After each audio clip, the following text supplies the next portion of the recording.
Mr. Polo Kwane, straight out of Festila.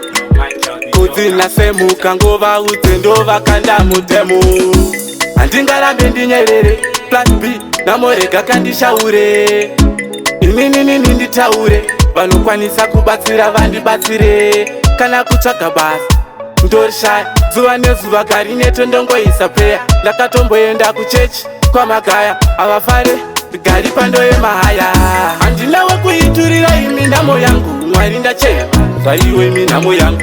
Ndoita seiko neiyo inhamo yangu, Mwari ndachema, zvaiwe nhamo yangu. Anchade nhamo, maika nenhamo yangu. Yende kumagumo, oyo kumagumo, maika nenhamo yangu. Kana kunovhima ndosangana neshumba, havade kushanda vanoda kuromba. Voda kunditsoma nindimire kuimba, ndine mabhomba, gari ndinobhomba. Vanoda ndirarame ka life catch boy, havadi kuona ndichikangawo mazai. Havadi nditenge mota asi chitoyi, vanorwadziwa nenimi I don't know why. Handinawe kuiturira imi nhamo yangu, Mwari ndachema, zvaiwe imi nhamo yangu. Ndoita seiko neiyo inhamo yangu, Mwari ndachema, zvaiwe nhamo yangu. Anchade nhamo, maika nenhamo yangu. Yende kumagumo, oyo kumagumo, maika nenhamo yangu. Handingarambe ndinyerere, Flashie B, namorega kandishaure.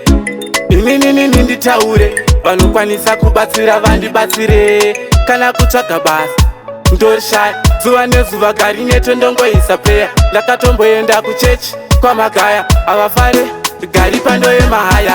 Handinawe kuiturira imi nhamo yangu, Mwari ndachema, zvaiwe imi nhamo yangu. Ndoita seiko neiyo inhamo yangu, Mwari ndachema, zvaiwe nhamo yangu. Anchade nhamo, maika nenhamo yangu. Yende kumagumo, oyo kumagumo, maika nenhamo yangu. Kana kunovhima ndosangana neshumba, havade kushanda vanoda kuromba. Voda kunditsoma nindimire kuimba, ndine mabhomba, gari ndinobhomba. Vanoda ndirarame ka life catch boy, havadi kuona ndichikangawo mazai. Havadi nditenge mota asi chitoyi, vanorwadziwa nenimi I don't know why. Handinawe kuiturira imi nhamo yangu, Mwari ndachema, zvaiwe imi nhamo yangu. Ndoita seiko neiyo inhamo yangu, Mwari ndachema, zvaiwe nhamo yangu.